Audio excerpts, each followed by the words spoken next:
Welcome to our YouTube channel. In this video, we'll provide you with a full guide on how to adjust the playback speed of a TikTok video.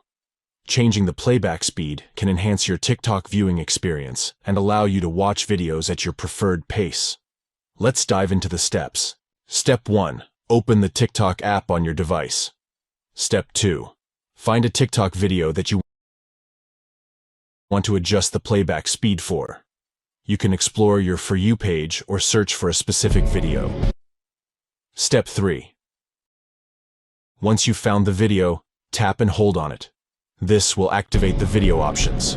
Step 4. Slide your finger on the screen until you see the playback speed option. It may appear as a small clock icon. Tap on it to access the playback speed settings. Step 5. Select the desired playback speed from the available options. You can choose from speeds like 0.5x, 1x, normal speed, 1.5x, and 2x. Experiment with different speeds to find the one that suits your preference.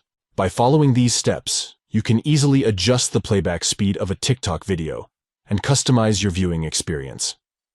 Changing the playback speed can be useful if you want to watch a video in slow motion or quickly skim through content. It's a great way to engage with TikTok's diverse range of videos and enjoy them at your own pace. Thank you for watching, and happy TikTok viewing.